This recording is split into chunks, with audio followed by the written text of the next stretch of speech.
Hello students, welcome to दक्षिणा की classroom. अपन limits का अगला पोर्शन देखते हैं, रिवीजन मॉड्यूल्स का डिस्कशन स्टार्ट करते हैं। तो ये आपके पास फर्स्ट 3 क्वेश्चंस थे, वन बाय वन अपन इस एक एक को डिस्कस करेंगे। तो फर्स्ट क्वेश्चन में देखिए क्या कहा गया है, limit extending to zero integer part of sine integer part over x minus 3 upon integer part over x minus 3, इसकी बात की गई है। ठीक है, और x आपका किसको टेंड कर रहा है, जीरो को टेंड कर रहा है। ठीक है, तो अब देखिए कि अगर आपके पास x, भाई चूंकि इंटीजर पार्ट की बात की जा रही है तो जीरो प्लस पे अलग बिहेवियर होगा x माइनस 3 के इंटीजर पार्ट का। जब x आपका जीरो प्लस पे है तो इंटीजर पार्ट का अलग बिहेवियर होगा, अलग वैल्यू होगी, और जब x आपका जीरो माइनस है तब आपके इंटीजर पार्ट की अलग वैल्यू होगी, है ना। तो अब अपन अगर देखें तो यहां से अपन क्या बोल सकते हैं कि अगर मान लीजिए आपका x tends to zero plus है, ठीक है, दोनों ही केसेस हमें अलग अलग चेक करने चाहिए। ऑल्दो हो सकता है कि उन दोनों से रिजल्ट अलग अलग ना आए, बट हमें केसेस दोनों अलग अलग डिस्कस करने इंपॉर्टेंट है, क्योंकि आपके पास इंटीजर पार्ट अपनी वैल्यूज चेंज करेगा, जीरो के आरएचएल में अलग तरीके से बिहेव करेगा और एलएचएल में अलग तरीके से बिहेव करेगा। ठीक है, तो जब हम x tends to zero plus देख रहे हैं तो हमारे पास limit x tends to zero plus आया, इंटीजर पार्ट ओवर यहां से क्या बनेगा आपके पास, जीरो प्लस अगर मान लीजिए x की जगह रहता है माइनस 3 करते हैं हम, तो हमारे पास जो क्वांटिटी होगी वो कैसी होगी, माइनस 3 से कुछ बड़ी, और उसका इंटीजर पार्ट क्या मिलेगा फिर, माइनस 3, और नीचे इसी तरीके से माइनस 3, है ना। तो sine of minus 3 upon minus 3 ये क्वांटिटी आपकी कैसी होगी, भाई साइन ऑफ माइनस 3 की बात कर रहे हैं हम। ठीक है, और जब आप जीरो माइनस पे देखोगे, ठीक है, वो भी मैं लिख ही देता हूं, x टेंड्स टू जब जीरो माइनस रहेगा तब कैसा होगा, ये limit x tends to zero minus, ठीक है, साइन ओवर क्या आएगा, देखो ये क्वांटिटी खुद नेगेटिव है ना, x को जब जीरो माइनस लिया और 3 और रिड्यूस कर रहे हैं उसमें से, तो ये क्वांटिटी माइनस 3 से छोटी हो गई, का इंटीजर पार्ट कितना हो गया, माइनस 4 डिवाइडेड बाई माइनस 4, ऐसा कुछ आया ना। तो मतलब यहां पे एक तरीके से देखा जाए तो this is equal to limit x tends to zero plus integer part over sine 3 by 3। अब साइन 3 खुद कैसी क्वांटिटी होती है, 3 का मतलब कैसा हुआ, पाई से छोटा, और पाई से छोटा इसका मतलब साइन 3 कैसा होगा, पॉजिटिव होगा, डिवाइडेड बाई 3 करेंगे, है ना, साइन 3 खुद पॉजिटिव होगा, ये श्योर है ना, पाई से पहले पड़ता है 3 से डिवाइड करेंगे तो 3 से डिवाइड करने पे ये वैल्यू कैसी हो गई आपकी, 0 और 1 के बीच की हो गई, इसका मतलब इंटीजर पार्ट कितना निकलेगा, 0। ठीक है, वहीं पे इसकी बात करें तो this is limit extending to zero minus, ठीक है, this is integer part of sine 4 by 4। ठीक है, अब साइन 4 कैसा हो गया, क्योंकि 4 आपका पाई से बड़ा है इसलिए ये क्वांटिटी आपकी पॉजिटिव है, सॉरी नेगेटिव है, डिवाइडेड बाई 4 कर दिया तो इसका मतलब ये क्वांटिटी आपकी नेगेटिव रह गई, इंटीजर पार्ट लेंगे तो वैल्यू कितनी आएगी, -1। ठीक है, तो इसका मतलब limit does not exist because कि आपका आरएचएल जो है 0 आ रहा था और एलएचएल आपका -1 के बराबर आ रहा था। ठीक है, नेक्स्ट इस क्वेश्चन में आप देखो x इंटू एक्स माइनस 1 का mod raise to power integer part of cos 2x। अब फिर से आपको इंटीजर पार्ट है, थोड़ा ध्यान देना पड़ेगा। ठीक है, x तो चलो आपका 0 को टेंड कर रहा है ना, अगर x 0 को टेंड कर रहा है तो आप सोचो cos के आगे जो एंगल लिखा हुआ है 2x, वो 2x की वैल्यू कैसी होगी, वो 0 से कुछ बड़ी या कभी 0 से कुछ छोटी। जब आरएचएल की बात करेंगे तो ये 0 से कुछ बड़ा हो जाएगा, एलएचएल की बात करेंगे तो 0 से कुछ छोटा हो जाएगा। तो ये क्वांटिटी आपकी कैसी है, cos 2x, वो तो 1 होता लेकिन 1 के आसपास होगा, 1 के आसपास इनफैक्ट कैसा होगा, 1 से छोटा या 1 से बड़ा, क्योंकि इंटीजर पार्ट लगा हुआ है ना, तो इसलिए हमें कैसे सोचना चाहिए, एग्जैक्टनेस के एंगल से सोचना चाहिए। तो जब आपका x आपका 0 प्लस है या 0 माइनस है तो इसका मतलब cos 2x आपका 1 से कुछ छोटा होगा, पक्की बात है, क्योंकि जब x 0 होता तब cos 2x 1 होता, लेकिन x 0 तो है नहीं, x तो 0 से कुछ बड़ा या छोटा है। इसका मतलब कि cos के आगे लिखा गया एंगल 0 प्लस वाला है या 0 माइनस वाला है, और दोनों ही केसेस में वो वैल्यू कितनी होगी, वो वैल्यू आपकी 1 से कुछ छोटी होगी। तो जब 1 से कुछ छोटी होगी तो ये पार्ट आपका कैसा हो गया, ये पार्ट आपके पास ये वैल्यू इनफैक्ट जो है आपकी इंटीजर पार्ट का आउटकम वो 0 के बराबर हो जाएगा, क्योंकि अंदर वाली क्वांटिटी 1 से कुछ छोटी है, तो इंटीजर पार्ट आउटकम कैसा देगा, 0 के बराबर देगा। ठीक है, तो इसका मतलब पावर आपका कैसा रहने वाला है, 0 के बराबर। ठीक है, तो पावर आपका 0 के बराबर ही रहने वाला है, इनफैक्ट टेंड वेंड नहीं कर रहा कुछ, एग्जैक्ट 0 है, ठीक है, क्योंकि ये x भाई वैल्यू थोड़ी ना बदल रही है, cos 2x की वैल्यू बदल रही है, लेकिन इंटीजर पार्ट की वैल्यू तो थ्रू आउट कैसी रहने वाली है, 0 ही रहने वाली है। मतलब यहाँ कोई इंडिटर्मिनेंसी नहीं है, यहाँ एग्जैक्टनेस है कि आपका पावर जो है कैसा है, वो 0 के बराबर ही है। अब पावर अगर एग्जैक्ट आपका 0 है और बेस कैसा है आपका, बेस आपका 0 के आसपास 0 को टेंड कर रहा है, तो अगर बेस भी 0 को टेंड कर रहा होता, पावर भी 0 को टेंड कर रहा होता, तब तो इंडिटर्मिनेंसी रहती, ठीक है। बेस 0 को टेंड कर रहा होता, पावर भी 0 को टेंड कर रहा होता, तब तो इंडिटर्मिनेंसी रहती। लेकिन यहां पे क्या हुआ कि बेस तो 0 को टेंड कर रहा है, लेकिन पावर एग्जैक्ट 0 है, टेंड वेंड नहीं कर रहा, एग्जैक्ट 0 है। तो अगर ये एग्जैक्ट 0 है तो इसका मतलब कि रिजल्ट कितना हो जाएगा, ये क्वांटिटी, भाई ये क्वांटिटी आपकी बेस थी, बेस आपका 0 को टेंड कर रहा था, लेकिन पावर आपका एग्जैक्ट 0 हो गया। तो जैसे ही पावर एग्जैक्ट 0 हुआ तो आंसर क्या हो गया, anything raise to power exact 0 is 1 directly, ठीक है। इसमें हमें और कुछ करने की जरूरत ही नहीं है, चाहे हम 0 प्लस पे देखें चाहे 0 माइनस पे, दोनों ही समय सिचुएशन तो यही है ना, एग्जैक्ट आपका 0 जो है पावर में है, और जो बेस है आपका वो कैसा है, वो 0 के आसपास का है, ठीक है। तो अब 0 के आसपास रहे या किसी के भी आसपास रहे, रिजल्ट हमेशा 1 ही आएगा, क्योंकि आपके पास ऊपर में पावर जो है वो कैसी है, एग्जैक्ट पावर है, ठीक है। तो एग्जैक्ट पावर है तो इसका मतलब कि आंसर कितना हो जाएगा, 1 हो जाएगा, ठीक है। नेक्स्ट आते हैं अपन क्वेश्चन नंबर 3 में। क्वेश्चन नंबर 3 में आप देखिए क्या कहा गया है, limit extending to infinity under root x की power 4 minus x square plus 1 minus x square minus B is equal to 0, then find out values of A and B, ठीक है। तो ये देखते हैं इसको भी, यहां पे क्या होगा, जब भी कभी आपके पास ये फॉर्मेट दिया गया है, ए बी की वैल्यूज निकालनी है, तो डिटरमाइनिंग कोशेंट्स कोफिशिएंट्स इनसे रिलेटेड है क्वेश्चन।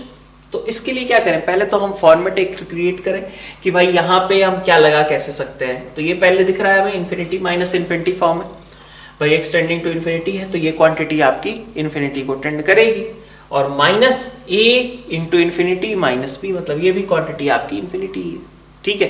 तो इन्फिनिटी माइनस इन्फिनिटी का फॉर्म है, तो कोई सिंपल सा प्रोसीजर अप्लाई करना स्टार्ट करना चाहिए।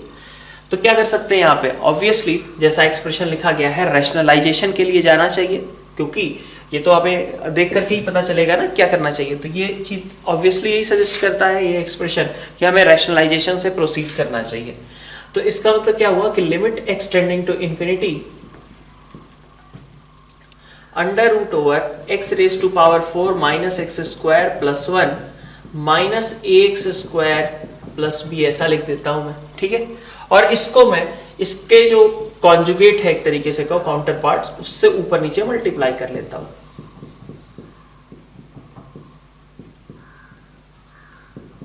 ठीक है।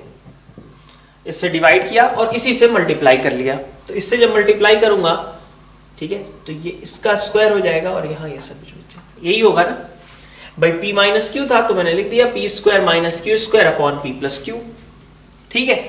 अब आगे बढ़ते हैं, ऊपर वाली चीज को एक्सपेंड करें तो हमारे पास बचता है x raise to power 4 minus x square plus 1, ठीक है, माइनस यहाँ पे A square X raise to power 4 plus B square, और साथ में आ जाएगा आपका 2abx स्क्वायर, ठीक है।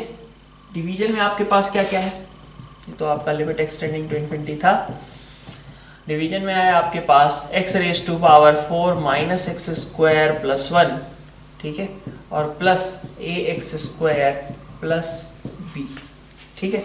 ये है आपका एक्सप्रेशन, ओके। अब वैल्यू आपकी 0 को जानी चाहिए। अब थोड़ा एक बार को क्लब कर लेते हैं इनको, तो क्या बोला जाएगा, limit extending to infinity x raise to power 4 तो आपका कॉमन है, 1 माइनस ए स्क्वायर हो गया, एक्स स्क्वायर आपने एक साथ ले लिया, आपके पास बचा माइनस एक्स स्क्वायर कॉमन ले लेता हूं मैं, ठीक है। तो बचेगा 1 प्लस 2ab, और यहाँ पे 1 है आपका माइनस का बी स्क्वायर, तो 1 minus b square divided by आपके पास क्या है, x raise to power 4 minus x square plus 1 plus a x square plus b, ये आपके पास एक्सटेंडिंग टू इन्फिनिटी पे एक्सप्रेशन क्रिएट हो रहा है ना। अब ये वैल्यू आपकी जीरो की ओर जानी चाहिए, ठीक है, ये क्वांटिटी आपकी जीरो की ओर जानी चाहिए, ठीक है। तो अब जीरो ले आने के लिए क्या कर सकते हैं आप, तो सबसे पहले ये समझो इफेक्टिव डिग्रीज जैसा कॉन्सेप्ट यूज करना पड़ेगा कि भाई पावर कौन सा डोमिनेट करेगा। तो ऑब्वियसली अगर हम देखें तो ऊपर में आपके पास क्या दिख रहा है फिलहाल की x की पावर 4 डोमिनेट कर रहा है, और डिनोमिनेटर में अगर देखें एक्सटेंडिंग टू इन्फिनिटी है ना, जितना बड़ा पावर वही डोमिनेटिंग टर्म, तो x की पावर 4 आपका डोमिनेट कर रहा है। और डिनोमिनेटर में अगर आप देखो तो डिनोमिनेटर में आपके पास यहां से एक्स स्क्वायर की टर्म है, और इफेक्टिवली देखा जाए तो ये भी आपका क्या है, एक्स स्क्वायर के ही इक्विवेलेंट है, ठीक है। तो अगर आप सोचो ऊपर आपके पास x की पावर 4 रहा और नीचे एक्स स्क्वायर रहा, तो रिजल्ट कैसा आएगा, एक्सटेंडिंग टू इन्फिनिटी है, ऊपर x की पावर 4 और नीचे एक्स स्क्वायर, तो फिर ये तो क्वांटिटी इन्फिनिटी की ओर टेंड करने लगेगी, तो इन्फिनिटी तो जाना नहीं है हमें तो कहां जाना है, जीरो की ओर लेके जाना है। तो इसका मतलब x की पावर 4 के कोफिशिएंट को पक्का कैसा होना चाहिए, जीरो के बराबर होना चाहिए। समझ में आ रही है बात, ऊपर x की पावर 4 के साथ कुछ है और नीचे आपको सोचो ऊपर मान लो 2x की पावर 4 है और नीचे एक्स स्क्वायर की टर्म है, ठीक है, तो रिजल्ट क्या आएगा लिमिट का, इन्फिनिटी आएगा, तो वो तो हमें नहीं चाहिए। तो इसका मतलब हमें क्या करना चाहिए, हमें x की पावर 4 के कोफिशिएंट को हटाना पड़ेगा, क्योंकि x की पावर 4 अगर जब तक है तब तक दिक्कत रहेगी। तो हटाने के लिए x की पावर 4 को क्या करेंगे, उसके कोफिशिएंट को जीरो बना दो, मतलब कि आप कर दो 1 माइनस ए स्क्वायर आपका कितना है, जीरो के बराबर है, ठीक है। अभी क्या हुआ, अब सोचो x की पावर 4 तो चलो हट गया, ठीक है, उसके बाद देखो ऊपर एक्स स्क्वायर की टर्म है नीचे एक्स स्क्वायर की टर्म है, तो बताओ आंसर कितना आएगा भाई, ऊपर अगर मान लो 3x स्क्वायर है नीचे 2x स्क्वायर है, तो रिजल्ट कितना आएगा, 3/2 आ जाएगा ना। हमें वो भी नहीं चाहिए, हमें तो कितना चाहिए, वो जीरो के बराबर। तो जीरो के बराबर ले आने का मतलब क्या हुआ कि एक्स स्क्वायर के कोफिशिएंट को भी न्यूमरेटर वाले जीरो होना पड़ेगा, ठीक है। तो इसका मतलब कि आपके पास कितना आ गया, ये एक्स की पावर 2 का भी जो कोफिशिएंट है वो भी आपका जीरो के बराबर होना चाहिए, ठीक है। अब बात बचती है आपका 1 माइनस बी स्क्वायर की, ठीक है। अब 1 माइनस बी स्क्वायर के लिए अगर आप देखो तो एक कांस्टेंट टर्म, ठीक है। देखो एक बार को इसको अब हम एक्स स्क्वायर से डिवाइड करके भी लिख लेते हैं, ज्यादा क्लियर भी हो जाएगा आपको। अगर हम एक्स की पावर इनफैक्ट एक्स स्क्वायर से डिवाइड कर लेते हैं तो आपके पास बचेगा लिमिट एक्सटेंडिंग टू इन्फिनिटी, यहाँ पे x square 1 minus a square और -1 प्लस 2ab, ठीक है, और plus 1 minus b square divided by x square, ठीक है। एक्स की पावर आपने किससे डिवाइड किया है, स्क्वायर से, ठीक है। यहाँ पे आप एक्स स्क्वायर से डिवाइड करोगे तो बचेगा 1 minus 1 by x square plus 1 by x की पावर 4 और प्लस a बाई, नहीं ये तो ठीक है, plus b by x square, यही बचेगा आपके पास। और ये वैल्यू आपकी कही जा रही है जीरो के बराबर होनी चाहिए, ठीक है। तो जीरो के बराबर होने के लिए क्या तरीका था, एक्स स्क्वायर के कोफिशिएंट को आपने हटा दिया, ठीक है। क्योंकि अभी इस केस में तो आप देख सकते हो, इसको मैं एक तरीके से दूसरे मेथड से भी एक्सप्लेन कर रहा हूँ, जब एक्सटेंडिंग टू इन्फिनिटी रहेगा तो ये क्वांटिटी आपकी इन्फिनिटी को टेंड होने लगेगी तो मैटर फंस जाएगा, क्योंकि डिनोमिनेटर आपका जीरो को टेंड हो रहा है।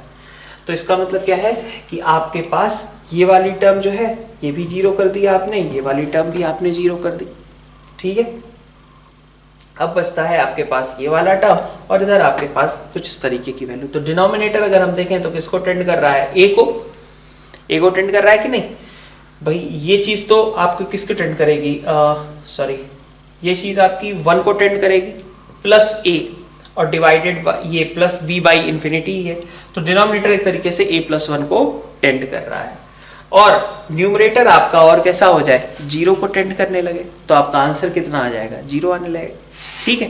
तो इसका मतलब वही था कि 1 प्लस 2a भी आपका जीरो को टेंड करने लगे, क्योंकि ये क्वांटिटी तो आपकी कैसी है, जीरो के बराबर आपको करनी पड़ेगी और ये वाली चीज अपने आप जीरो के बराबर है ही, जीरो को टेंड कर ही रही है।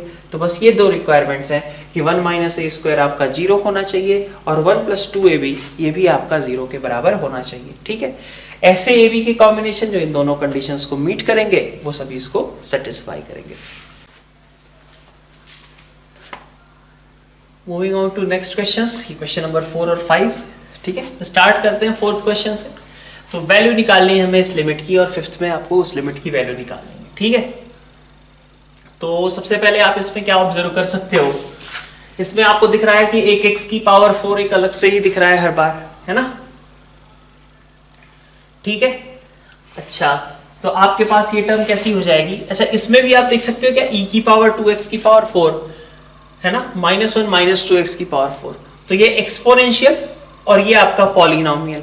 अब एक्सपोनेंशियल और पॉलिनोमियल अगर एक साथ हैं, अपीयर हो रहे हैं, तो ऑब्वियसली यहाँ पे आपका काम कैसे बनेगा, आपका काम तभी बनेगा जब आप एक्सपेंशन के लिए जाओ, क्योंकि e की पावर जो है, ये जो टर्म है पावर में, वो 0 को टेंड कर रही है ना, 2x की पावर 4 0 को टेंड कर रहा है, तो बिल्कुल इसका एक्सपेंशन उसी तरीके से हो जाएगा पॉलिनोमियल टर्म्स में जैसे e की पावर x का होता है। ठीक है, तो e की पावर x का एक्सपेंशन क्या होता है, 1 + x square by 2 factorial.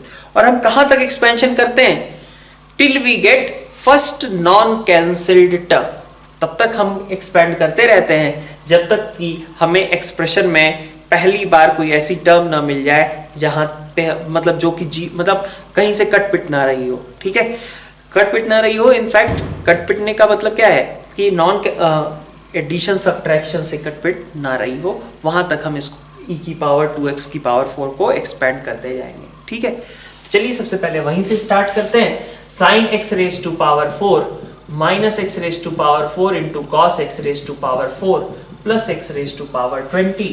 Division में आपके पास x raise to power 4 as it is. अब e की पावर 2x की पावर 4 इसका एक्सपेंशन लिखो। ठीक है, कितना आएगा, वो 1 + 2x की पावर 4 प्लस, ठीक है, e की पावर x की तरह कर रहा 1 + x। ध्यान रहे जब ये चीज 0 को टेंड हो रही होगी तभी ऐसा एक्सपेंशन होगा, ऐसा नहीं कि ऊपर वाली चीज पाई को टेंड हो रही है और अपन तब भी एक्सपेंशन लिख जाए, ऐसा नहीं होता। ठीक है, तो 1 + 2x की पावर 4 प्लस x का स्क्वायर बाई 2 फैक्टोरियल -1 - 2x की पावर 4। अब यहीं तक हमने एक्सपेंड क्यों किया, क्योंकि हमें दिख रहा है कि ये दोनों टर्म्स इन दोनों से कैंसिल हो जाएंगे और एक टर्म हमें बची हुई मिल जाएगी। ठीक है, तो पहली नॉन कैंसिल टर्म हमें यही मिल गई, तो अपन रुक गए। तो अब आपके पास बचा क्या, sin x की पावर 4 - x की पावर 4 cos x की पावर 4। डिवीजन में आपके पास ये सब तो साफ, x की पावर 4 और यहां से आपके पास बचेगा 4x की पावर 8/2 मतलब 2x की पावर 8। ये आपका लिमिट x टेंड्स टू 0 का एक्सप्रेशन हो गया, है ना। ठीक है, इतनी बात तो यहाँ से हटा भी सकते हैं। मतलब क्या करो कि अगर x की पावर 4 आपका t के बराबर है तो आप लिख सकते हो लिमिट t टेंड्स टू 0, है ना। जब x 0 को टेंड कर रहा है तो x की पावर 4 तो 0 को टेंड करेगा ही, इनफैक्ट 0+ को टेंड करेगा हमेशा। ठीक है भाई, 0 माइनस रखें या 0+ रखें, हमेशा t कैसा होगा, पॉजिटिव ही आएगा, तो t टेंड्स टू 0+ लिख दिया। x की पावर 4 को t रख रहे हैं तो -t cos t प्लस यहाँ पे आ गया t की power 5 divided by 2 into t³।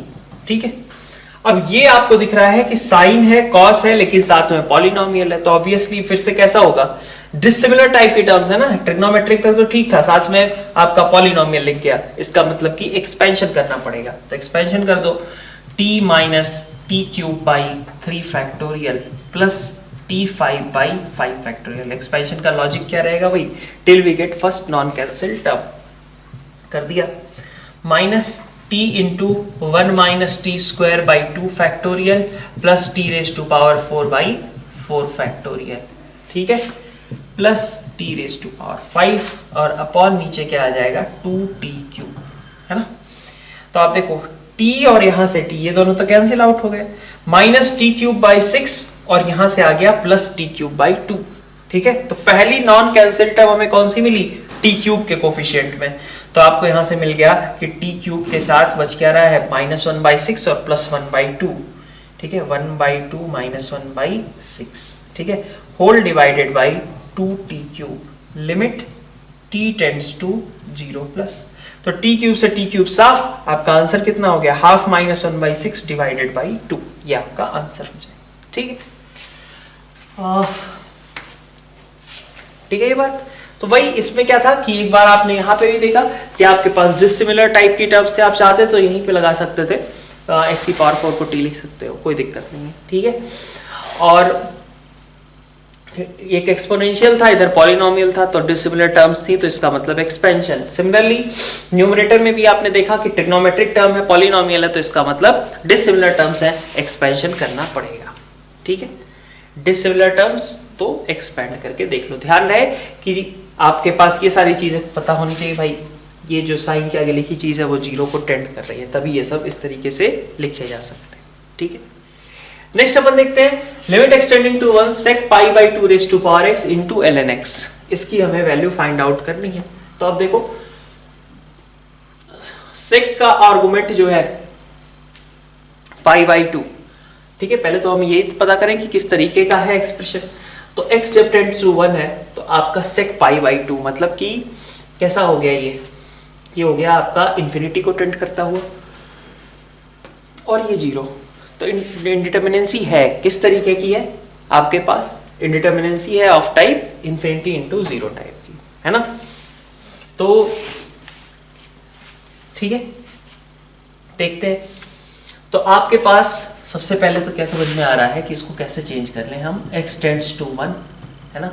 आप x को 1 प्लस एच रख लो, ठीक है, ज्यादा आसान लगेगा आपको शायद। h टेंड्स टू 0, है ना, x को रख दिया आपने 1 प्लस एच, तो क्या बन गया sec pi by 2 raise to power 1 plus h into ln 1 plus h. अब जैसे ही आपने 1 प्लस एच लिखा यहाँ पे, ठीक है, ln 1 प्लस एच, तो समझ में क्या बात आती है कि ऐसा तो स्टैंडर्ड लिमिट होता था, कौन सा वाला, कि बाई एच इंटू एच कर लो। ठीक है, तो ये क्वांटिटी किसको टेंड करने लगेगी, जीरो को, sorry ln 1 plus H upon H, ये क्वांटिटी आपकी 1 को टेंड कर जाएगी। ठीक है, standard limit ln 1 plus x upon x, जबकि x टेंड्स टू 0 है। ठीक है, इतनी बात। तो ये आपका 1 को टेंड करने लग गया। तो now you are remaining with part L limit h tending to 0 sec over pi by 2 into 2 की पावर h, ये बचा, और इंटू h बचा हुआ है, यही क्वेश्चन बचा है अब। ठीक है, ln वाला पार्ट तो हट गया। ठीक है, तो इंडिटर्मिनेंसी तो अभी भी रिमूव नहीं हुई, अभी भी ये इंफिनिटी है, ये 0 है। ठीक है, ओके। अब देखिए इसमें से सेक की जगह अब h को वैसे ही रहने दो और नीचे लगा दो cos पाई बाई 2 इंटू 2 की power h, limit h tending to 0। ठीक, यहां तक की बात कोई दिक्कत तो है नहीं, है ना। अब चाहो तो कई लोग आप यहाँ से LH रूल पे भी चले जाओगे, कर सकते हो, कोई दिक्कत नहीं है। अपन स्टैंडर्ड से ट्राई करते हैं, आप चाहो तो इसको LH से कर सकते हो, कोई दिक्कत की बात नहीं। ठीक है, बट स्टैंडर्ड से थोड़ा लिमिट भी सीखने को मिलती रहेगी। h अपॉन कॉस थीटा लिखा हुआ है ना। ठीक है, तो अब इसको अगर, अब कॉस थीटा है, अगर ये साइन थीटा होता तो फिर भी हमारे लिए चीजें थोड़ी आसान हो सकती थी, क्योंकि ये देखो अभी भी कॉस के अंदर वाला जो टर्म है वो किसको टेंड कर रहा है, कॉस के अंदर वाला टर्म पाई बाई 2 को टेंड कर रहा है। तो अगर मैं इसको ऐसा लिख लूं, कॉस थीटा की जगह साइन 90 माइनस थीटा लिख सकता हूं, sine 90 minus theta is cos theta, कोई दिक्कत नहीं है। अब लेकिन इससे फायदा क्या हुआ कि साइन के अंदर वाली चीज किसको टेंड करने लग गई, जीरो को, और जैसे ही साइन के अंदर वाली चीज जीरो को टेंड करने लग गई, अगेन हम स्टैंडर्ड लिमिट यूज करने की कंडीशन में आ गए कि अगर इसके डिवीजन में, ठीक है, ये आपके पास साइन थीटा था जो जीरो को टेंड कर रहा था, अगर यही थीटा नीचे होता, ठीक है, अगर यही थीटा आपका नीचे होता तो बात बन जाती है, 1 हो जाता, लेकिन ये है नहीं, तो इससे मल्टीप्लाई भी करना पड़ेगा, पाई by 2 minus pi by 2 into 2 की पावर h। ठीक है, तो ये तो चलिए आपका 1 हो गया, और क्वेश्चन क्या बचा, limit h tending to 0 h upon, ठीक है, पाई बाई 2 कॉमन ले लेता हूं मैं, मतलब 2 बाई पाई, है ना, और बचेगा क्या, 1 माइनस 1 अपॉन 2 की पावर h। ठीक है, तो अब एलसीएम ले लो इसका, तो क्या बनाएगा ये, लिमिट एच टेंडिंग टू 0, देखो h ऊपर है ना, ये बन गया आपका 2 raise to power h minus 1 और इंटू 2 की पावर h आपका ऊपर। ठीक है, और 2 बाई पाई तो यहाँ था ही था, वो तो है ही। अब ये वाला पोर्शन क्या हो गया, ये फिर से स्टैंडर्ड लिमिट हो गई ना, a की power x minus 1 upon x ln a। ठीक है, तो ये हो गया आपका ln2, 2 की power h, h tends to 0 है तो 2 की पावर h कितना हो गया, 1 को टेंड करने लग गया है ना, 2 की पावर 0 और इंटू 2 बाई पाई। तो आंसर क्या आ गया आपका 2 ln2 बाई पाई। नेक्स्ट आगे का डिस्कशन स्टार्ट करने के पहले पिछले क्वेश्चन में क्लैरिफिकेशन है, वो आपने मैंने h/2 raise to power h minus 1 था, उसको मैंने ln2 लिख दिया है। That is not ln2, in fact it is 1/ln2, क्योंकि हमने किसको लिखा है, हमने लिखा है h/2 raise to power h minus 1 को। ठीक है, तो अगर भाई a की पावर x माइनस 1/x होता तब तो लिख देते, ये उसका रेसिप्रोकल लिखा है ना, तो आप भी क्या लिखोगे, इसका रेसिप्रोकल लिखोगे। That should be 1/ln2 in place of ln2। ठीक है, तो आंसर क्या हो जाएगा आपका 2 बाई डिनोमिनेटर में ही पाई इंटू ln2, ये हो, हमने ln2 गलती से न्यूमरेटर में डाल दिया। ठीक है, खैर आगे बढ़ते हैं। क्वेश्चन नंबर 6 और 7, ये क्या कहा गया है, limit extending to infinity this whole expression in non zero finite quantity. ठीक है, ये क्वांटिटी आपने क्या कहना है कि ये आपका नॉन जीरो फाइनाइट है, तो नॉन जीरो फाइनाइट कैसे होगा, ठीक है, इसके बारे में बात कर रहे हैं। और n भी जो है आपका, उसमें एक करेक्शन है, यहाँ पे n टेंडिंग टू इन्फिनिटी होगा, x टेंडिंग टू इन्फिनिटी की जगह पे, है ना। तो कहा जा रहा है कि ये क्वांटिटी जो है आपकी वो नॉन जीरो फाइनाइट है, ऐसा कब पॉसिबल होगा, ठीक है, x की कौन सी वैल्यूज के लिए पॉसिबल होगा। ठीक, तो अब आप देखो कि आपके पास कैसी सिचुएशन है, अगर ये क्वांटिटी, ठीक है, ये आपकी मान लीजिए कि बड़ी हो गई 1 से, तो 1 से बड़ी क्वांटिटी की पावर में इंफिनिटी है ना। एकदम समझना इस बात को कि पावर आपका n के टर्म्स में है, बेस आपका कांस्टेंट x के टर्म्स में है। ठीक है, वेरिएबल क्वांटिटी आपकी n है, तो अगर बेस आपका 1 से बड़ा हो गया तो पावर तो आपकी पहले से इंफिनिटी लिखी हुई है, तो रिजल्ट कितना हो जाएगा भाई, रिजल्ट हो जाएगा आपका मतलब 1/1 प्लस इंफिनिटी, तो दिक्कत हो जाएगी। ठीक है, तब तो आउटकम कितना आ जाएगा, 0 के बराबर आ जाएगा। लेकिन आपको आउटकम कैसा चाहिए, नॉन जीरो चाहिए, तो नॉन जीरो आउटकम्स के लिए रिक्वायरमेंट क्या होगी, देखिए अगर 4 भाई इसको मैं ऐसे समझ सकता हूँ कि ये होल स्क्वायर जैसा और होल रेज टू पावर है, यही है ना। तो अगर ये क्वांटिटी आपका जो बेस है, मतलब 4 tan inverse 2x by pi का होल स्क्वायर, ये जो पूरा बेस है, ये अगर आपका कैसा हो जाए -1 और 1 के बीच तक रहे, तब तो कोई दिक्कत नहीं है। क्योंकि अगर मान लीजिए ये क्वांटिटी आपकी 1 हो जाती है, तो 1 की पावर इंफिनिटी एग्जैक्ट 1 ही होगा ना। अगर ये 1 से छोटा रहता है तो इसका मतलब 1 से छोटी टर्म की पावर में इंफिनिटी, मतलब ये 0 को टेंड हो गया, तो आंसर क्या आ गया, 1/1 आ गया। तो इसका मतलब क्या हुआ कि नॉन जीरो फाइनाइट लिमिट के लिए रिक्वायरमेंट क्या है कि 4 tan इनवर्स 2x बाई पाई, ठीक है, का होल स्क्वायर जो है वो 0 और 1 के बीच में रहना चाहिए, या फिर बराबर भी हो सकता है। ठीक है, तो मैं ऐसे लिख देता हूँ 4 tan inverse 2x by pi का whole square, this should lie in between 0 and 1, 0 और 1 पे इक्वालिटी पॉसिबल है। ठीक है, 0 हो गया यहाँ पे तो कोई दिक्कत तो नहीं है, और 1 भी हो गया तब भी कोई दिक्कत नहीं है, क्योंकि 1/1 प्लस 1 हो जाएगा। ठीक है, तो इसका मतलब रिक्वायरमेंट क्या हुई, ये ऐसा कुछ हो गया ना, 4 tan inverse 2x by pi should lie in between -1 से +1, इतना ही हो गया भाई। t स्क्वायर 0 से 1, तो t लाइज इन बिटवीन -1 से 1। तो यहाँ से आ गया आपका कि tan इनवर्स 2x, ये कहाँ से कहाँ तक, π/4, ये कहाँ से कहाँ तक, -π/4। ठीक है, तो 2x कहाँ से कहाँ तक, ये 1 और यहाँ पे -1, तो x कहाँ से कहाँ तक, हाफ और ये -हाफ, ये आपका आंसर। ठीक है, ये x की वैल्यू। ठीक, नेक्स्ट देखते हैं x raise to power 1/ln sin x, इसकी वैल्यू निकालनी है। ठीक है, इसकी लिमिट की वैल्यू निकालनी है, लिमिट x टेंडिंग टू 0। ठीक है, 0 प्लस, तो अब 0 प्लस पे अगर देखो तो ये तो खैर 0 है, की पावर में क्या लिखा है 1/infinity। ठीक है, मतलब 0 की पावर 0 जैसा फॉर्म है। ठीक है, तो 0 की पावर 0 जैसी चीज अगर हो तो हमें क्या करना चाहिए, ये f की पावर g वाला फॉर्म है ना, f raise to power g। ठीक है, तो अपन क्या करते हैं, इसको कैसे समझते हैं, e की पावर लिख लेते हैं, e की पावर में g ln f लिख सकते हैं। fx की पावर gx को ऐसा लिखा जा सकता है, ठीक है, इसी तरीके से कुछ करते हैं ना, f की पावर g को हमने ऐसे लिख लिया, या आप लोग log ले करके करते होंगे, ठीक है, हो सकता है, तो e की पावर में g ln f इस तरीके से आप लिख सकते हो। खैर अपन अगर इसको y मानते हैं, हमने दोनों साइड log ले लिया, तो हम log के टर्म्स में हम कर सकते हैं इसको सॉल्व। जैसे अगर दोनों साइड log लेते हैं तो ln y will be equal to limit extending to 0 plus, ठीक है, ln x raise to power ये सब कुछ, ठीक है, तो x raise to power 1 upon ln sin x ऐसा बन जाएगा, ठीक है, ln x raise to power 1 upon ln sin x। तो अब ऑब्वियसली ये 1 अपॉन ln sin x सामने आ जाएगा, तो 1 अपॉन ln sin x सामने आ गया, और इनटू बचा आपके पास ln x, और ये आपका लिमिट एक्सटेंड्स टू 0 प्लस।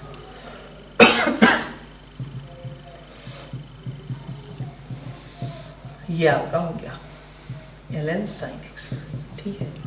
अब किस फॉर्म में है, इन्फिनिटी बाई इन्फिनिटी फॉर्म में है, ठीक है।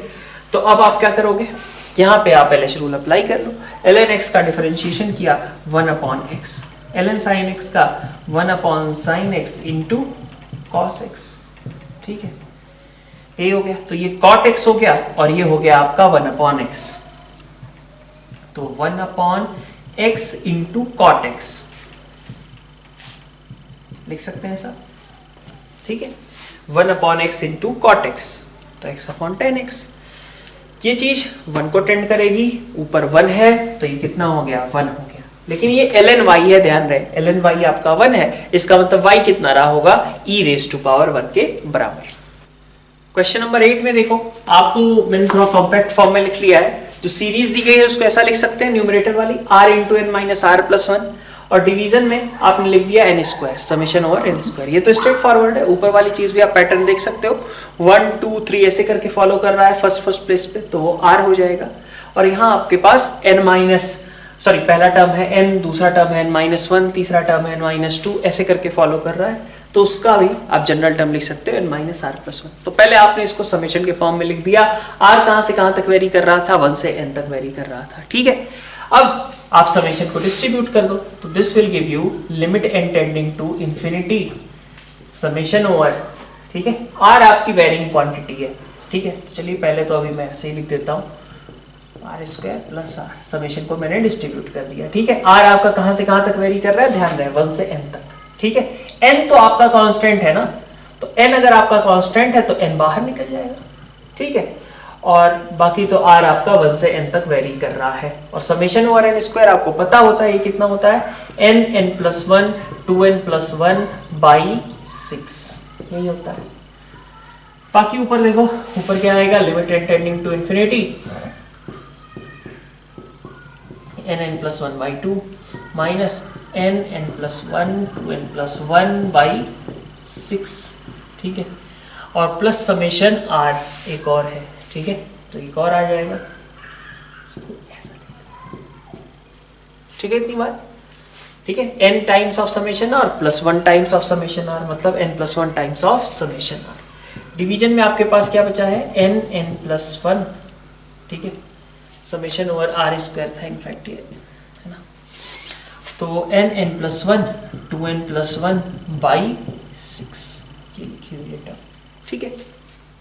अब क्या इसमें से कट हो सकता है, n इंटू n+1 आपका हर जगह प्रेजेंट है, कैंसिल आउट कर सकते हैं, ठीक है, तो कैंसिल आउट कर दिया, तो बचेगा क्या, n+1 से ऊपर नीचे डिवाइड कर रहे हैं, तो आपके पास यहाँ बचेगा n+1/2 माइनस यहाँ बचेगा 2n+1/6, और यहाँ बचेगा आपका 2n+1/6, ठीक है, ऐसा कुछ।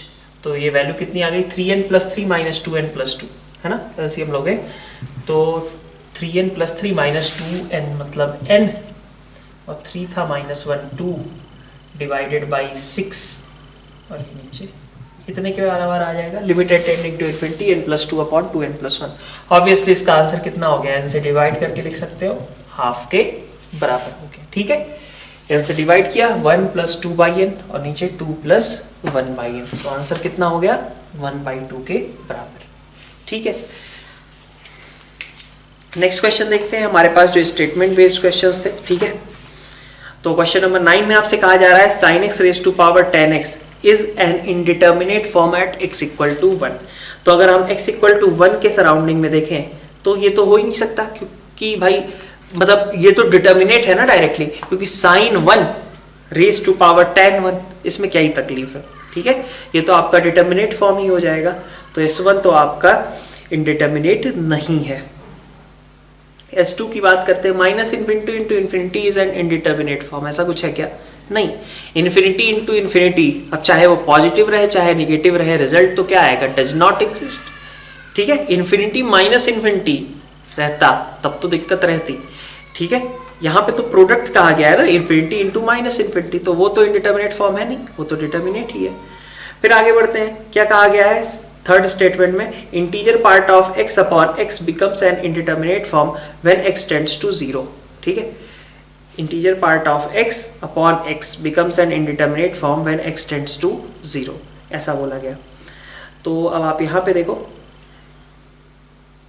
x टेंड्स टू 0 अगर है तो आपके पास अब फिर से x जब आपका टेंड्स टू 0 है तो 0 प्लस पे ये बिहेवियर कैसा देगा आपको?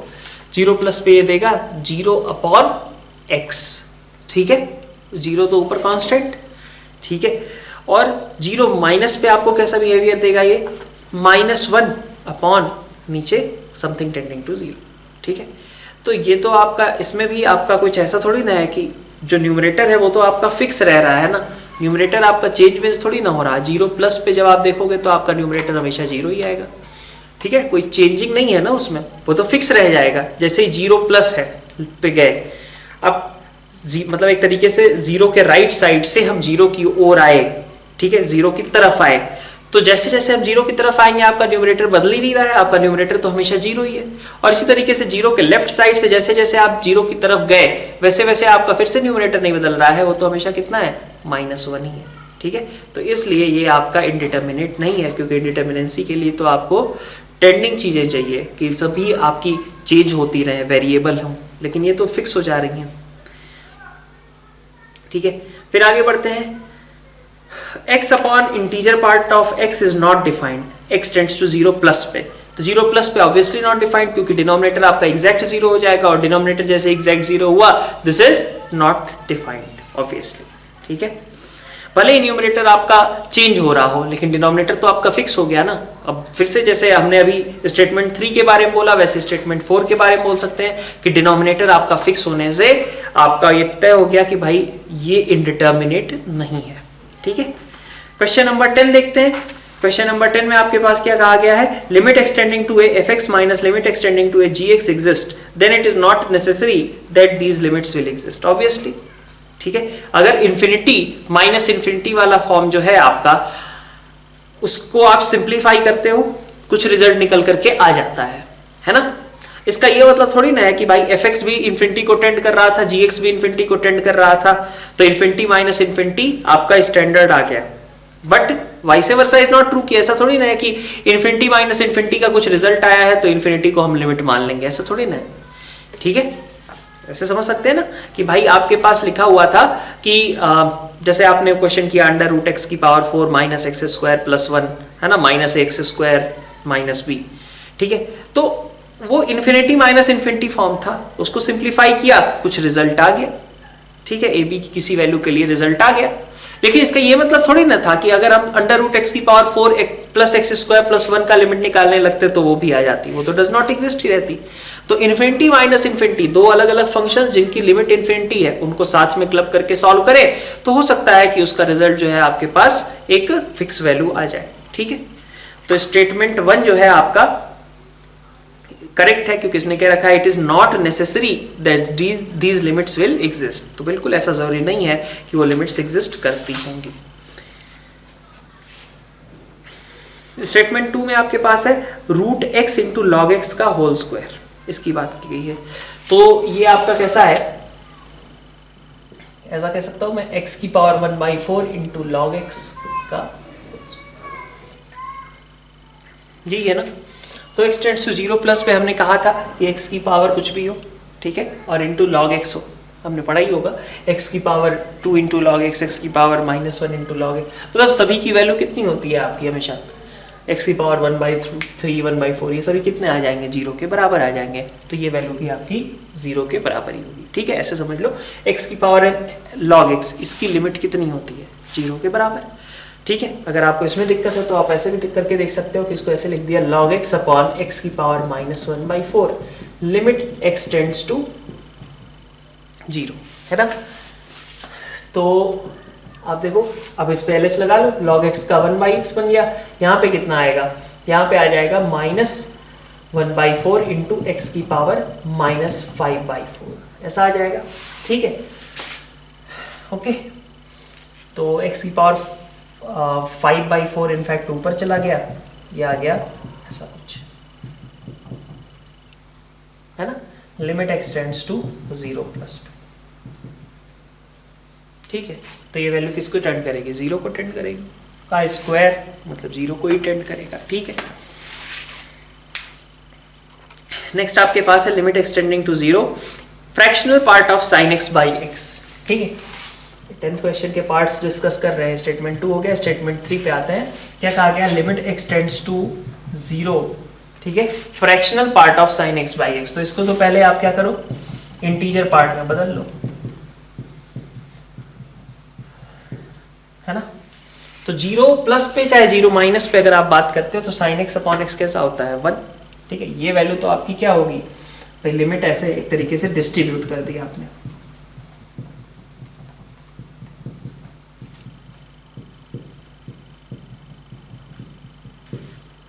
ठीक है, ये आपका 1 हो गया, और ये तो आपका 0 के बराबर होता ही है। ये sin x by x 0 के नेबरहुड में कैसा होता है, 1 से थोड़ा छोटा होता है, इसलिए इसकी लिमिट कैसी आ जाएगी, 0। तो ये 1 - 0, आंसर विल बी 1। ठीक है, ठीक है, इतनी बात। नेक्स्ट क्वेश्चन देखते हैं। नेक्स्ट क्वेश्चन में आपसे कहा जा रहा है कि ln cos square x, statement 4 है, ln cos स्क्वायर x और divided by x square x tending to infinity. उसको भी देख लेते हैं, स्टेटमेंट 4 यहाँ पे, limit extending to 0 ln cos square x को मैं ऐसे लिख सकता हूँ। ठीक है, 2 ln cos x हो जाएगा, और डिवीजन में आपके पास कितना दिया हुआ है, x स्क्वायर दिया हुआ है। ठीक है, इसकी बात की गई है। तो x टेंड्स टू 0 है, तो आप सबसे पहले तो ये देख सकते हो कि ln, ठीक है, 2 तो चलो मैं बाहर ही निकाल लिया, है ना, 2 ln के साथ में cos x है, तो cos x को मैं लिख देता हूँ 1 plus cos x - 1 divided by, अगर cos x - 1 डाला तो हम स्टैंडर्ड लिमिट की ओर बढ़ जाएंगे, cos x - 1 से मल्टीप्लाई भी करना पड़ेगा, 2 ऐसा। ठीक है, और 2 तो इंटू है ही, 2 लिमिट एक्सटेंडिंग टू 0। अब आप देखो ln 1 के साथ 0 लिखा हुआ है, 1 के साथ वाली क्वांटिटी 0 है। ठीक है, 0 की ओर टेंड कर रही है, और वही सेम टर्म नीचे लिखा हुआ है, तो ये एक्सप्रेशन क्या हो जाएगा, 1 को टेंड करने लगेगा। और cos x - 1 upon x square which is -½ ये तो स्टैंडर्ड था, 1 - cos x upon x square कितना होता था, हाफ, तो इसका निगेटिव टर्म लिखा हुआ है -½ तो 2 इंटू -½ आंसर विल बी -1। ठीक है, ओके। नेक्स्ट देखते हैं 11th में। 11th में आपसे कहा जा रहा है, ठीक है, इसको चलिए नेक्स्ट स्लाइड में चेक करते हैं। क्वेश्चन नंबर 11 एक बार फिर से आपका वही स्टेटमेंट बेस्ड क्वेश्चन है, तो यहीं पे देख लेते हैं क्या कहा गया है। फर्स्ट स्टेटमेंट है x tending to 0 cos x raise to power cot x। ठीक है, तो स्टेटमेंट 1 जो है आपके पास limit x tending to 0 cos x raise to power cot x की बात की गई है। ठीक है, तो अगर देखें तो बेस आपका 1 को टेंड कर रहा है, और tan x चूंकि 0 को टेंड करता तो cot x इन्फिनिटी को टेंड कर रहा है, तो this is 1 raise to power infinity form. Indeterminacy है, इसलिए हमें कुछ उसी तरीके से सॉल्व करना होगा। तो 1 रेज टू पावर इन्फिनिटी वाले क्वेश्चंस को हम क्या करते हैं, बहुत आसान सा, बेस में से आपने 1 सब्ट्रैक्ट किया और पावर से मल्टीप्लाई कर दिया। ठीक है, क्या करना है आपको, बेस में से 1 सब्ट्रैक्ट किया, पावर से मल्टीप्लाई किया, लिमिट निकाल दी, और जो भी लिमिट आई उसको e की पावर में रख दिया, बस। ठीक है, बेस में से 1 सब्ट्रैक्ट किया, पावर मल्टीप्लाई किया, जो भी लिमिट आई उसको e की पावर में रख दिया। तो आपके पास ये कितना आ जाएगा, e raise to power limit extending to 0 cos x minus 1। अब फिर से स्टैंडर्ड लिमिट का अगर आप यूज करने जाओ तो आपको पता है कि यहाँ पे अगर आपका एक्स स्क्वायर रहता तो स्टैंडर्ड लिमिट बन जाती, लेकिन है नहीं, तो एक्स स्क्वायर यहाँ पे डाल दिया। cot x है, cot x को मैं नीचे रख देता हूँ tan x बना के, है ना। तो e रेज टू पावर ये देखो ये कितना आएगा, माइनस हाफ को टेंड करेगा और x अपॉन tan x 1 है ना, इंटू x। ठीक है, इसको ऐसा लिख सकता हूँ ना, ऐसे लिख सकते हैं। तो माइनस हाफ ये 1 और ये कितना 0, तो e की पावर में 0, मतलब आंसर क्या होगा 1। ठीक है, तो 1 की पावर इंफिनिटी है। ठीक है, आसान सा फॉर्मेट रहता है, आप इसको सॉल्व कर सकते हो। ठीक है, सेकंड स्टेटमेंट की बात करते हैं। सेकंड स्टेटमेंट में आपके पास है फ्रैक्शनल पार्ट ऑफ, अच्छा, limit x tends to 0 minus fractional part of x। क्या कहा गया स्टेटमेंट 2 में, limit x tends to 0 minus, ठीक है, और फ्रैक्शनल पार्ट ऑफ x का भी फ्रैक्शनल पार्ट निकालना है। ठीक है, तो आप लिमिट पहले निकाल लो। पहले लिमिट कितनी आएगी फ्रैक्शनल पार्ट ऑफ x की। हो सकता है कई लोगों को देखने में दिक्कत, तो आप ग्राफिकली भी सोच सकते हो। भाई 0 से जस्ट लेफ्ट साइड में फ्रैक्शनल पार्ट का अगर मैं ग्राफ बनाऊं, ऐसा ही होता है ना। तो 0 से जस्ट लेफ्ट साइड में जब आप जा रहे हो, 0 को, ये 0 रहा, 0 को जब आप लेफ्ट साइड से अप्रोच कर रहे हो तो फ्रैक्शनल पार्ट ऑफ x किसको टेंड कर रहा है, 1 को टेंड कर रहा है। तो इसका मतलब ये वैल्यू कितनी हो गई, ठीक है, ये वैल्यू कितनी हो गई, अंदर वाली 1 के बराबर हुई ना। ये टेंड ऑन थोड़ी ना करेगी, लिमिट तो एग्जैक्ट होगी, सीधा सीधा कि limit extending to 0 minus fractional part of x is 1। ऐसा थोड़ी ना कि sin x by x की लिमिट के बारे में हम बोलते हैं कि sin x by x की लिमिट 1 से छोटी होगी, अपन बोलते हैं लिमिट 1 ही होगी। ठीक है, integer part of sin x by x की जब बात आती है तो हम कहते हैं कि भाई sin x by x 1 से छोटा होगा, तब इंटीजर पार्ट जो है वो 0 के बराबर आएगा। ठीक है, हम ये थोड़ी ना कहते हैं कि लिमिट ऑफ समथिंग इज 3 से छोटा, ऐसा थोड़ी ना बोलते हैं। लिमिट ऑफ समथिंग इज 3 ये बोलते हैं ना। तो ये चीज आपकी कैसी है, 1 के बराबर हो गई। ठीक है, तो this is as good as fractional part of 1 and that means it should be equal to 0।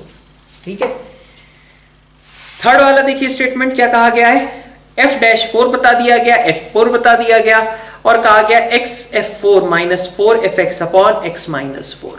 ठीक है, statement 3, limit x tends to 4 x f4 minus 4 fx upon x minus 4, इसी की बात की गई है। ठीक है, और हमें बताया गया है f4 और f-4 के बारे में। ठीक है, f4 और f-4 के बारे में। ठीक है, तो एक तो आप डिफरेंशिएबिलिटी का कंसेप्ट भी यूज कर सकते हो और आप चाहो तो सीधा LH है ही आपका। ठीक है, 0/0 फॉर्म है, LH अगर लगा दें तो आपके पास क्या आ जाएगा, f4 आ जाएगा, है ना, माइनस 4 इंटू f-x आ जाएगा। ठीक है, इसका डिफरेंशिएशन हो गया, x इंटू f4 का differentiation f4 minus 4 into f-x divided by 1। ठीक है, तो आंसर क्या हो गया, f4 माइनस 4 इंटू f-4। ठीक है, ये वैल्यू आ गई आपके पास। ठीक है, अब वैल्यू दोनों पता है, रख सकते हो।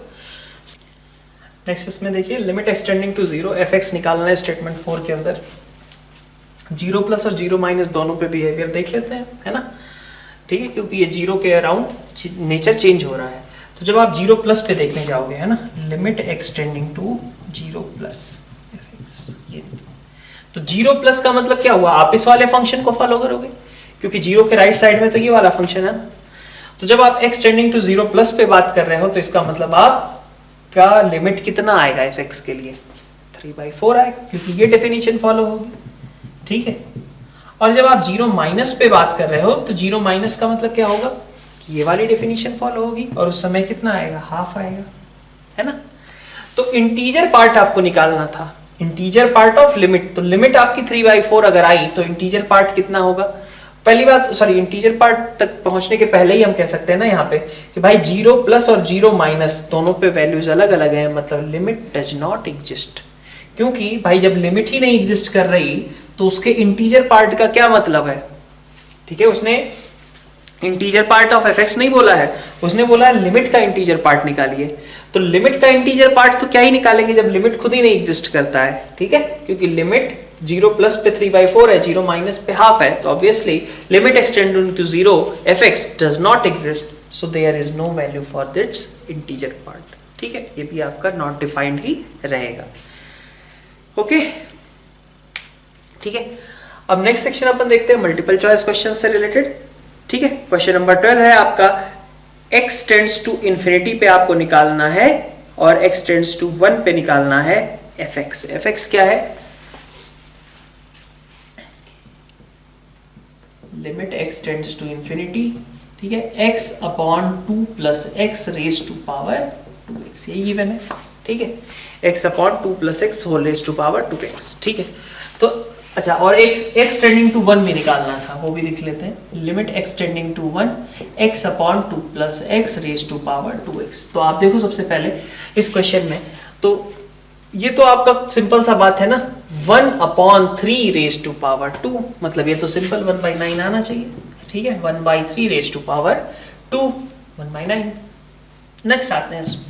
ठीक है, इस क्वेश्चन में देखें आप, तो ये कैसा है, x टेंडिंग टू इंफिनिटी पे अगर देखोगे x अपॉन 2 प्लस x किसको टेंड कर रहा है? ये सिर्फ इतना सोचो बेस के बारे में। Limit x tending to infinity x upon 2 plus x, ठीक है, किसको टेंड करेगा? 1 को टेंड करेगा। तो बेस आपका 1 को टेंड कर रहा है, पावर आपकी इंफिनिटी को टेंड कर रही है। करना क्या होता है 1 की पावर इंफिनिटी में? बेस में से 1 सब्ट्रैक्ट किया, पावर को मल्टीप्लाई किया, लिमिट निकाली और जो भी आंसर आया उसको e की पावर में लगाया। ठीक है, तो बेस में से आपने 1 सब्ट्रैक्ट किया, पावर को मल्टीप्लाई किया, लिमिट जो भी आई उसको e की पावर में लगाया। ठीक है, तो वैल्यू कितनी हो गई? e raise to power limit extending to 0, ये आ गया आपके पास -2 upon 2 plus x into 2x। ठीक है, कितना आएगा? Limit extending to 0 -4x upon x plus 2, कितना आ जाएगा? ये 0 पे बात, सॉरी इंफिनिटी पे बात कर रहे हैं ना, कितना आ जाएगा? x से डिवाइड कर लो, -4। ठीक है, तो e रेज टू पावर -4, ये आपका करेक्ट आंसर हो गया इस क्वेश्चन के लिए।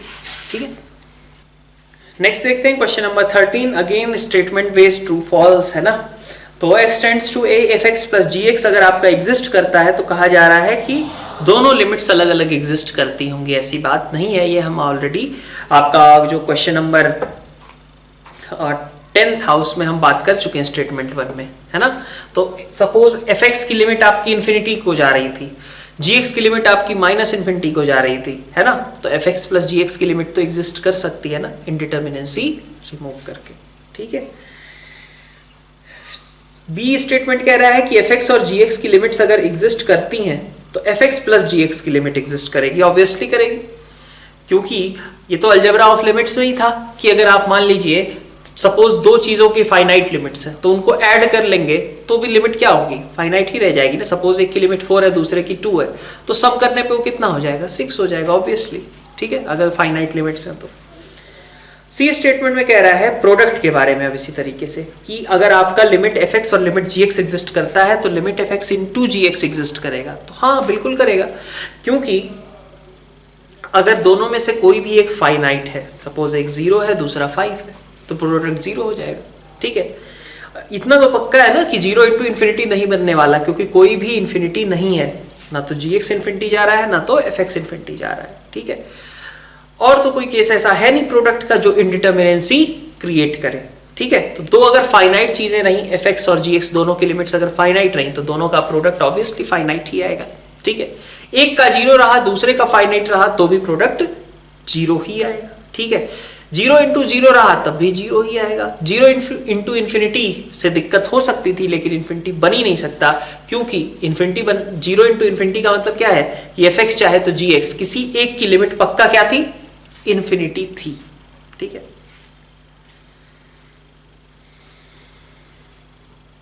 और D इज ऑल्सो इनकरेक्ट। ठीक है, जैसे आपने A को बोला था वैसे D भी आपका इनकरेक्ट। यहाँ आप ऐसे कह सकते हो कि मान लो कि fx की लिमिट 0 रहे और gx की इन्फिनिटी रहे, तो 0 इंटू इन्फिनिटी वाले की तो लिमिट एग्जिस्ट कर सकती है इंडिटर्मिनेंसी रिमूव करके, लेकिन दोनों की इंडिविजुअल लिमिट्स तो नहीं एग्जिस्ट करती थी। ठीक है, क्वेश्चन नंबर 14 देखते हैं। क्वेश्चन नंबर 14 में क्या कहा गया है, अब डबल लिमिट्स हैं यहाँ पे और x आपका 0 से 1 के बीच है, m tending to infinity, n tending to infinity की बात की जा रही है। 14 देखते हैं, limit m tending to infinity, limit n tending to infinity, ठीक है। अच्छा इंटीजर पार्ट नहीं है, ठीक है ना। 1 plus cos raise to power 2m, ठीक है, और n factorial pi x, n factorial pi x, ठीक है, ऐसा कुछ है। और क्या दे रखा है, अलग अलग केसेस, जबकि x आपका रैशनल हो, x आपका इर्रेशनल हो, इस तरीके की बात की गई है ना। तो चलिए सबसे पहले हम नेचर चेक करते हैं जरा। n फैक्टोरियल इंटू x का क्यों कर रहे हैं, देखिए n फैक्टोरियल इंटू x, ठीक है। अब पहला केस लो, अगर x मान लो रैशनल था, अगर x रैशनल रहा होगा, इफ x इज रैशनल, जरा सोचना ध्यान से इसको, n फैक्टोरियल इंटू x कैसा हो जाएगा, सोचो क्या हो सकता है वो। 5 अपॉन मान लो x था तुम्हारा 5 अपॉन 7 1 2 3, मान लिया मैंने x मेरा 5 अपॉन 7 1 2 3 था, इंटू n फैक्टोरियल कर रहे हो, ध्यान देना n फैक्टोरियल में तो n मतलब 1 2 3 अप टू इन्फिनिटी तक है, मतलब 7 1 2 3 भी आया ही होगा, मतलब ये दोनों कट भी जाएंगे, होगा। मतलब मैं ये हमेशा कह सकता हूं क्या कि अगर x आपका रैशनल नंबर है और इनटू आपने कर दिया n फैक्टोरियल, तो जो आपका प्रोडक्ट आएगा वो हमेशा कैसा आएगा, इंटीजर आएगा ही आएगा, क्योंकि जो भी हो डिनोमिनेटर में उसको कट करने के लिए यहां पे टर्म है, ठीक है। तो आपके पास ये n फैक्टोरियल इंटू x इस केस में कैसा होगा, n factorial into x, this is integer, ये आपका इंटीजर है, और जैसे ही ये इंटीजर हुआ तो cos के आगे इंटीजर इंटू पाई, ऐसा है, ठीक है। तो cos के आगे क्या लिखा है, पाई का इंटीग्रल मल्टीपल, पाई p मान लिया, ऐसा ही है ना, क्योंकि n फैक्टोरियल x को इंटीजर होगा, उसको मान लेता हूं मैं p, तो ऐसा लिखा है cos pi p raise to power 2 है ना। तो cos 0 cos पाई जो भी आए, मतलब ये आउटकम कितना होगा, cos पाई p का, चाहे तो -1 होगा चाहे तो +1 होगा। ये बात क्लियर है, क्या कह रहे हैं हम, ये समझ में आना चाहिए सबसे पहले कि n फैक्टोरियल इंटू x आपका हमेशा इंटीजर ही बनेगा, क्योंकि n फैक्टोरियल में बहुत सारी चीजें हैं और वो पक्का उसमें एक टर्म वो भी रही होगी जो यहां आप डिनोमिनेटर में लिखने वाले हो, ठीक है, x के लिए डिनोमिनेटर जो आप बनाने वाले हो, तो इसलिए n फैक्टोरियल इंटू x हमेशा आपका कैसा आएगा, इंटीजर आएगा, ठीक है। अब ये बात जब समझ में आ गई तो cos pi p raise to power 2m पे आ गए। cos पाई p, cos का इंटीग्रल मल्टीपल ऑफ पाई, तो इसका मतलब क्या होगा, +1 चाहे -1 की पावर में 2m, मतलब इवन है, तो +-1 की पावर में अगर आप इवन क्वांटिटी डालते हो तो आउटकम कितना मिलेगा, हमेशा 1 ही मिलेगा, ठीक है। तो आउटकम क्या हो गया, 1 प्लस ये कितना 1, तो आंसर कितना हो गया 2 के बराबर, तो इसका मतलब आंसर कितना होगा 2। दूसरा केस लेते हैं, जब x आपका रैशनल नहीं है, तो अगर x रैशनल नहीं है तो आप खुद सोचो जरा, मेरे पास लिखा हुआ है √5 अपॉन 7 1 2 3 और इंटू n फैक्टोरियल, है ना। तो अब ये थोड़ी ना इंटीजर रह जाएगा, अब तो ये पक्का इर्रेशनल ही रहेगा, और जब इर्रेशनल रहेगा तो ऐसे समझो कि अब आपके पास ये क्वांटिटी ऐसी थोड़ी ना होगी कि यहाँ पे कुछ आप पाई का इंटीग्रल मल्टीपल लिखे हुए हो, ऐसा तो होगा नहीं। अब तो अब cos of n factorial x into pi, ये कैसा रह जाएगा आपका, ये आपका -1 और 1 के बीच का होगा। पिछली बार तो क्या हो गया था, वो -1 या +1, लेकिन अब ऐसा नहीं है, क्योंकि यहाँ पे x जब आपने इर्रेशनल रखा तो इसका मतलब क्या हुआ कि ये क्वांटिटी इर्रेशनल हो गई, इर्रेशनल इंटू पाई कुछ आएगा +-1 के बीच में आएगा, ठीक है ना। तो ये क्वांटिटी इस समय आपकी कैसी है, +-1 के, सॉरी इक्वलिटी नहीं ले सकता, +-1 के बीच में है, ठीक है। ऑब्वियसली 0 भी नहीं हो सकता, ठीक है, क्योंकि 0 के लिए भी क्या चाहिए, π/2 वगैरह चाहिए, ठीक है, 3π/2 चाहिए, तो उसके लिए भी इसको रैशनल होना पड़ेगा, जबकि ये कैसा है, इर्रेशनल है, ठीक है।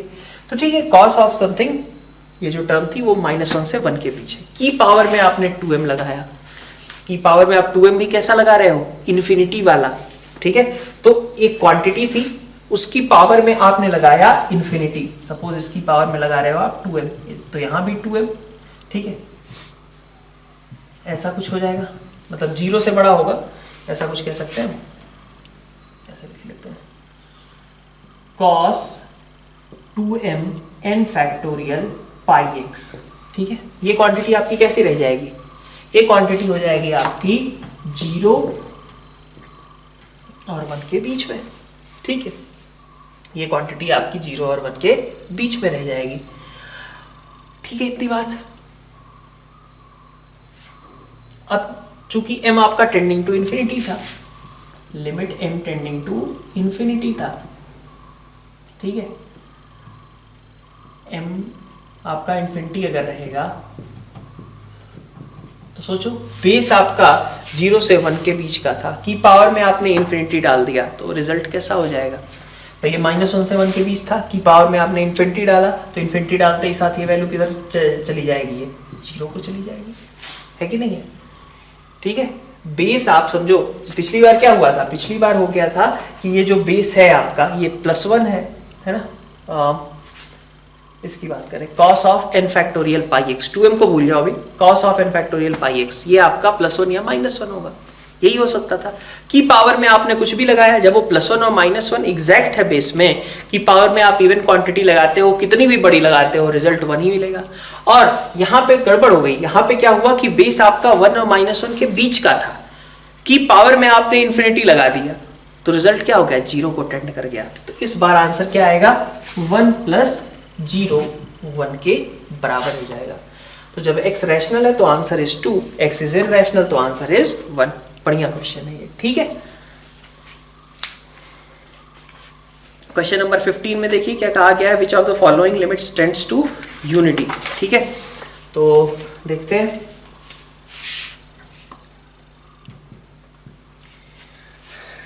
यूनिटी को टेंड कराना है ना, तो limit t tends to 0 sine over tan t upon sine t, ठीक है। तो देख सकते हैं क्या हम कि साइन के आगे 0 है, तो अगर वही 0 नीचे रहता तो काम बन जाता, ठीक है।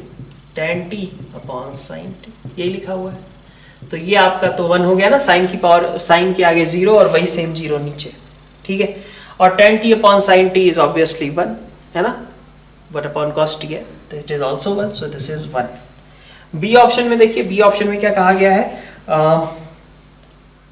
Sine of cos x upon cos x, तो limit x tending to π/2 sine of cos x upon cos x, ठीक है। तो ये भी आपका 1 ही हो गया ना, क्योंकि साइन के आगे आपका 0 लिखा हुआ था, cos 90, ठीक है। तो साइन के आगे जो एंगल है 0 वाला, वही एंगल नीचे भी है, ठीक है। तो ऑब्वियसली इसका भी आंसर क्या हो जाएगा, 1 के बराबर हो जाएगा। सी पार्ट में देखिए, सी पार्ट में आपसे कहा जा रहा था, ये बी पार्ट है आपका, सी पार्ट, लिमिट √x², तो ध्यान रहे इस चीज का, क्या होता है, ये mod x होता है अपॉन x, ठीक है। तो ये तो नहीं एग्जिस्ट करेगा, क्योंकि जब आप 0+ पे देखोगे तो वैल्यू 1 आएगी, 0- पे देखोगे तो -1 आएगी, ठीक है। याद रहे √x² is mod x। D की बात करते हैं, डी में आप देखिए, डी पार्ट में limit x tends to π/2 1 - cos x upon x², इसकी बात की जा रही है ना। तो ये तो सीधा सीधा 0 हो गया ना, नहीं, 1 - cos 90 1 हो गया, और नीचे आपका π²/4, तो ये तो इंडिटरमिनेट है ही नहीं, ये तो सीधा सीधा है कि डायरेक्टली हम वैल्यू रख दें, 1 - cos 90 मतलब 1 और अपॉन π²/4, ठीक है। ये आंसर होगा इसका, ठीक है। क्वेश्चन नंबर 16 में आप देखिए, क्वेश्चन नंबर 16 में क्या कहा जा रहा है,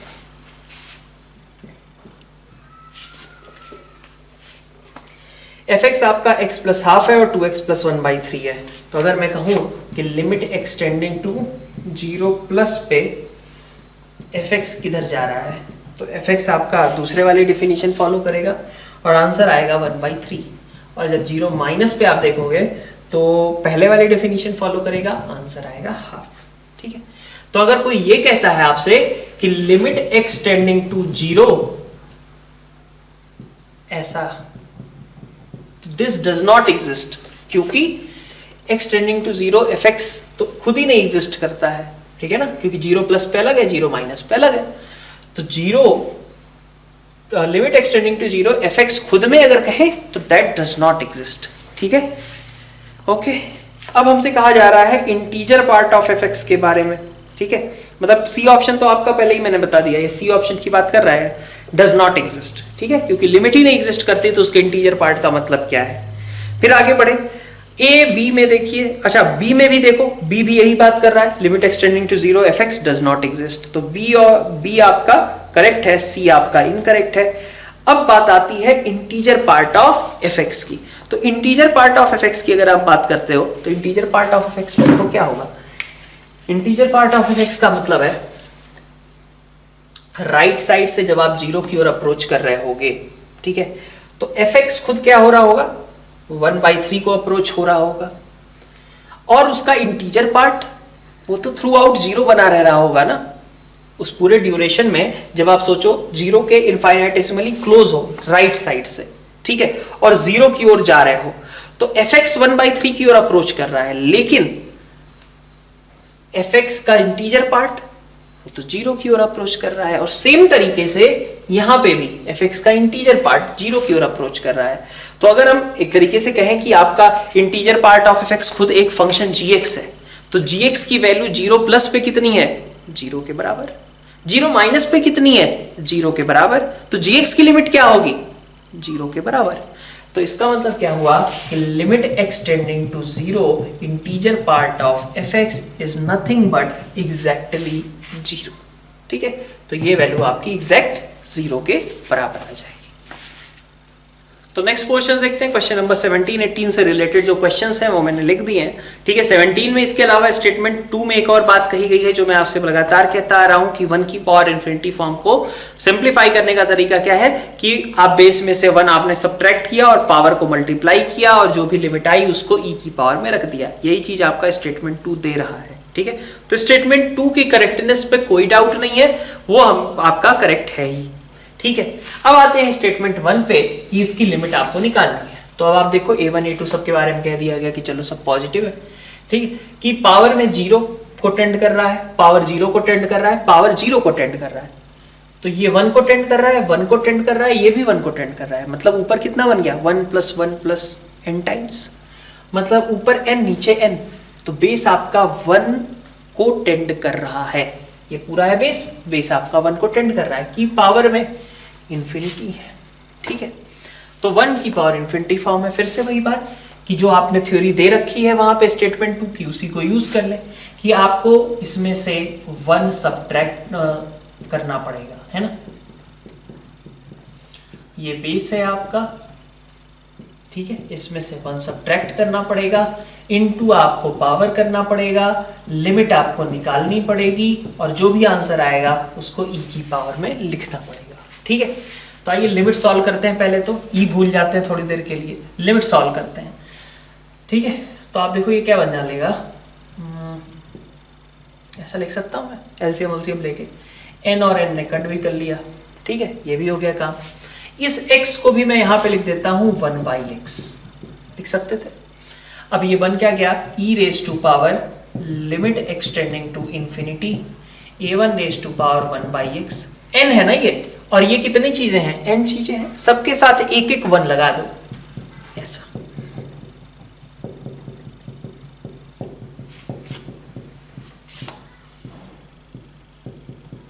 लिख सकते हैं, n में सबको 1 1 दे दिया और अपॉन 1/x, ठीक है।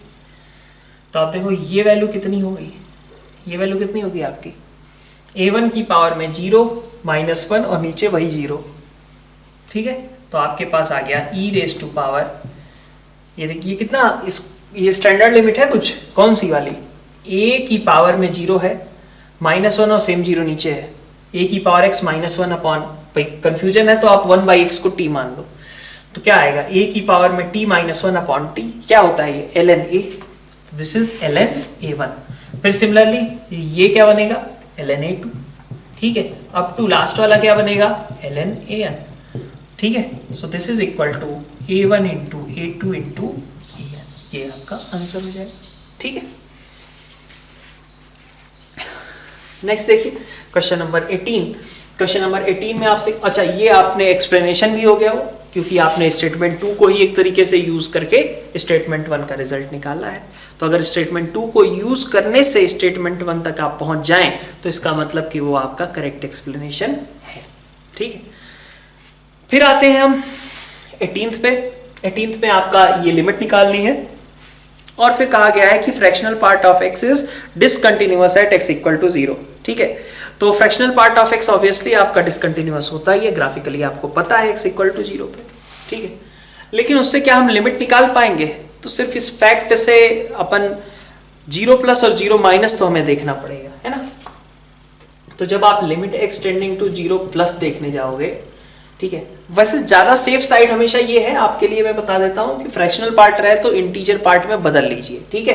क्वेश्चन अगर आपको करना हो तो आप ऐसे करिए, साइन इनवर्स x माइनस, ये ज्यादा सेफ रहेगा आपका। खैर यहाँ पे तो चीजें आसान है, आप समझ सकते हो डायरेक्टली, लेकिन अगर कहीं पे भी आपको फ्रैक्शनल पार्ट दिखे तो इंटीजर पार्ट में कन्वर्ट करना ज्यादा यूजफुल होगा, क्योंकि integer part is something which will be constant, ठीक है, लेकिन fractional part is something which will be tending, है ना।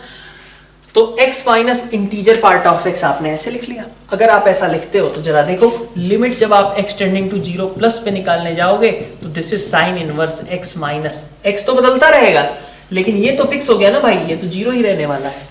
और जब आप LHN निकालने के लिए जाओगे तो साइन इनवर्स ये फिर से फिक्स हो गया -1, ऐसा है ना। तो वैल्यू कितनी बनेगी यहाँ पे, ये वैल्यू आपकी लिमिट देगी π/2, मतलब LHL पे लिमिट कितनी आ रही है π/2 और RHL पे लिमिट कितनी आ रही है 0, ठीक है। इसका मतलब लिमिट डज नॉट एग्जिस्ट, ठीक है, ठीक है ये बात। अब आप देखिए क्वेश्चन नंबर 19 में। 19 में आपसे क्या कहा गया है, x टेंडिंग टू 1 माइनस और x टेंडिंग टू 2 माइनस। अच्छा, स्टेटमेंट 2 आपका स्ट्रेट फॉरवर्ड है, कॉट इनवर्स के बारे में कहा जा रहा है। कॉट इनवर्स x जब आपका इन्फिनिटी को जाए, ठीक है। कॉट इनवर्स का ग्राफ आप सभी को याद है, कॉट इनवर्स x का ग्राफ कैसा होता है, कुछ इस तरीके का, है ना, ऐसा होता है। ऊपर वाली चीज आपकी पाई के आसपास रहती है और नीचे वाला आपका 0, और ये रहा आपका π/2।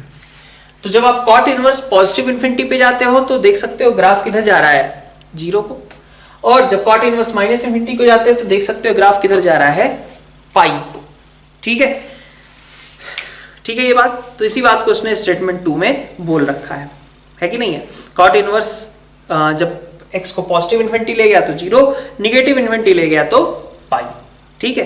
अब आते हैं क्वेश्चन पे। क्वेश्चन में क्या कहा जा रहा है, x टेंड्स टू 1 माइनस, ठीक है, limit x tends to 1 minus cot inverse, अच्छा 2/π भी है, 2/π कॉट इनवर्स, और साथ में 3x² + 1 अपॉन x - 1 x - 2, ठीक है। एक बार 1 माइनस पे निकालना है और एक बार आपको 2 माइनस पे भी इसकी वैल्यू फाइंड आउट करनी है, ठीक है। तो देखते हैं, देखिए अब आप इसमें फैक्ट भी यूज कर सकते हो अपना, जो अभी आपने स्टेटमेंट 2 में फैक्ट देखा या समझा, ठीक है।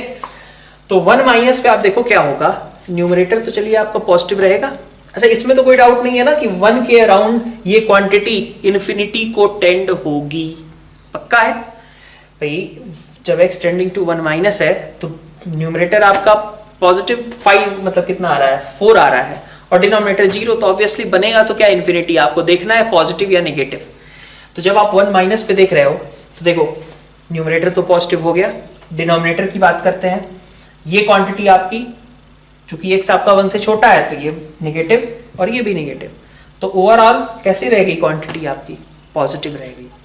तो इसका मतलब कॉट इनवर्स के आर्गुमेंट में जो इन्फिनिटी बन रहा है वो कैसा है, पॉजिटिव है। और ये आपने पढ़ा था कि कॉट इनवर्स जब आप पॉजिटिव इन्फिनिटी पे जाओगे तो वैल्यू कैसी देगा, वो 0 के बराबर।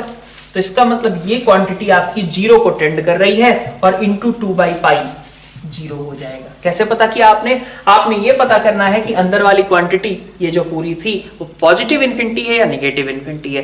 पॉजिटिव इन्फिनिटी है तो इसका आउटकम 0 होगा, नेगेटिव इन्फिनिटी है तो पाई होगा, और इसी बेसिस पे आप जब 2 माइनस पे निकालने जाओगे, ठीक है, 2 माइनस पे, तो 2 माइनस का मतलब है ये तो पॉजिटिव रहा क्योंकि 2 से जस्ट छोटा कुछ है, 1.9 समथिंग मान लो, तो उसमें से x माइनस 1 कैसा रहेगा? पॉजिटिव, लेकिन ये कैसा रहेगा? नेगेटिव।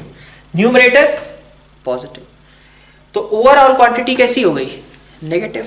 तो कॉट इनवर्स के आर्गुमेंट में नेगेटिव इन्फिनिटी बन गया, मतलब ये क्वांटिटी कैसी है आपकी? पाई को टेंड करेगी। तब कितना आएगा? तब आएगा 2/पाई इंटू, चूंकि कॉट इनवर्स के आर्गुमेंट में नेगेटिव इन्फिनिटी बना तो अपन यहां जाएंगे, यहां मतलब पाई पे, ठीक है, तो आंसर कितना होगा? 2। ठीक है, तो आपने स्टेटमेंट 2 के ही फैक्ट्स को यूज किया। स्टेटमेंट 2 ऑब्वियसली आपका करेक्ट था और स्टेटमेंट 1 आप निकाल लिए हो, करेक्ट एक्सप्लेनेशन है। ठीक है, नेक्स्ट देखो आप क्वेश्चन नंबर 20 में आपके पास 1/x² और x/x² तक का सम है। ठीक है, और बिल्कुल ये गलत बात है जो आपका स्टेटमेंट 1 दिया गया है। ठीक है, क्यों गलत बात है? क्योंकि आपने अगर आप ऐड करोगे, ठीक है, फर्स्ट वाला जो पार्ट है, limit x tending to infinity 1 + 2 + up to x/x², ठीक, तो ये कितना आ जाएगा? x + 1/2x², limit x tending to infinity, तो आंसर कितना आएगा? दोनों में डोमिनेटिंग टर्म x² कोफिशिएंट ऊपर 1 नीचे 2, तो आंसर कितना आएगा? 1/2। ठीक है, आप चाहो तो x² से डिवाइड करके भी कर सकते हो, उस मेथड से भी, तो आपका 1/2 आना चाहिए आंसर। ठीक है, जबकि तब 0 दे रहा है। ठीक है, लेकिन लगता है अपने को कि ये बात तो सही लिखी गई है, क्या दिक्कत है इसमें? ठीक है, दिक्कत ये है कि आप देखो 0 को जब आपने सेपरेट करके लिखा है ना, 1/x², 2/x², x/x², दोनों सभी क्या है? इंडिविजुअली 0 है, लेकिन कितनी बार है? इनफाइनाइट टाइम्स है, तो this is also indefinite type of 0 × infinity. ठीक है, तो आप इस तरीके से इसको सेपरेट करके नहीं कंसीडर कर सकते हो, ये आपका 0 के बराबर इस तरीके से हम नहीं लिख सकते हैं। ठीक है, तो ये यहाँ पे स्टेटमेंट 1 आपका ऑब्वियसली रॉन्ग हो जाएगा। ठीक है, क्वेश्चन नंबर 21 में देखिए, 21 आपका लास्ट क्वेश्चन आज का, क्या कहा गया है? Limit x tending to infinity 1², 2² up to x² divided by x³। तो आप कैसे लिखोगे? Limit x tending to infinity 1² + 2² up to x² by x³। ठीक है, तो ऊपर क्या आएगा?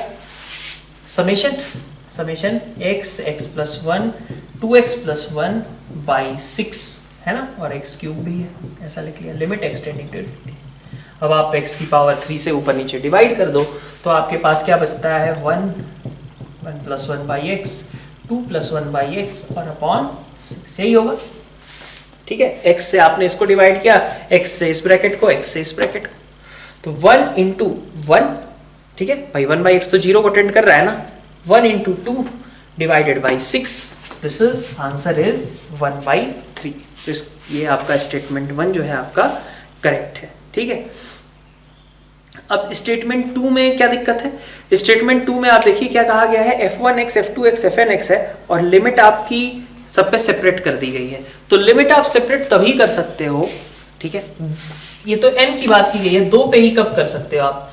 लिमिट fx प्लस gx, ठीक है, इसको आप limit fx plus limit gx केवल तभी लिख सकते हो जब आपको पता है कि ऐसा लिखने से कोई इनडिटर्मिनेंसी नहीं क्रिएट होगी। समझ में आ रही है बात? क्या कहा गया? आप इसको इस तरीके से तभी लिख सकते हो जब आपको पता हो कि इस तरीके से लिखने में कोई इनडिटर्मिनेंसी नहीं क्रिएट होगी। और कैसे पता चलेगा ये? अगर आपको ये पता भाई प्लस वाले फॉर्म में, ठीक है, या प्लस कहें या माइनस कहें, दोनों ही हो सकता है, प्लस माइनस फॉर्म में इनडिटर्मिनेंसी क्रिएट करने का तरीका क्या है? तरीका यही है कि लिमिट दोनों की भाई अगर अलग अलग एग्जिस्ट कर जाएगी तो फाइनाइट लिमिट इसके लिए भी एग्जिस्ट कर जाएगी। ठीक है, यही चीज रहती है, इसने फाइनाइट की वैसे बात करी नहीं है। ठीक है, तो अपन क्या बोलेंगे कि अगर लिमिट fx और लिमिट gx दोनों फाइनाइट हो तो हम इस तरीके से सेपरेट कर सकते हैं। इसके अलावा अगर मान लीजिए इनडिटर्मिनेंसी से ही प्रॉब्लम होनी है, और इनडिटर्मिनेंसी कब क्रिएट हो सकती है? इस फॉर्म की, इंफिनिटी माइनस इंफिनिटी, वही एक है जो कि इंडिटर्मिनेंसी क्रिएट करवा सकता है, और कोई तो है नहीं प्लस माइनस फॉर्म वाला। बाकी सारे इंडिटर्मिनेंसी तो कैसे आती है, मल्टीप्लिकेशन में, मतलब डिवीजन के फॉर्म में, 0/0, इन्फिनिटी/इन्फिनिटी, 0 × इन्फिनिटी, इस तरीके की चीजें होती हैं। प्लस माइनस फॉर्म में सिर्फ एक ही चीज है, इन्फिनिटी माइनस इन्फिनिटी। तो अगर आपको पता चल जाए कि भाई लिमिट को स्प्लिट करना है, पॉसिबल कब है, जब आपको पता हो कि इनमें से कोई भी इन्फिनिटी नहीं होगा, ठीक है, तो वहां पे ये चीज आप ऐसे सेपरेट करके लिख सकते हो। इनफैक्ट आप सेपरेट करने से ज्यादा आप डायरेक्टली ऐसे कह लो कि आप डायरेक्टली बोल सकते हो कि इन्फिनिटी पॉसिबल, मतलब ये कॉम्बिनेशन अगर नहीं बनेगा तो फिर ऐसा स्प्लिट करना पॉसिबल है, ठीक है। तो आपके पास ऐसा कुछ तो कहा नहीं गया, मान लीजिए एक इन्फिनिटी बना ले, एक दूसरा माइनस इन्फिनिटी बना ले, तो हम ऐसा सेपरेट नहीं कर सकते, ठीक है। तो ये आज का आपका डिस्कशन रहा, ठीक है। मिलते हैं नेक्स्ट लेक्चर में बाकी के क्वेश्चंस के डिस्कशन के साथ। Thank you all.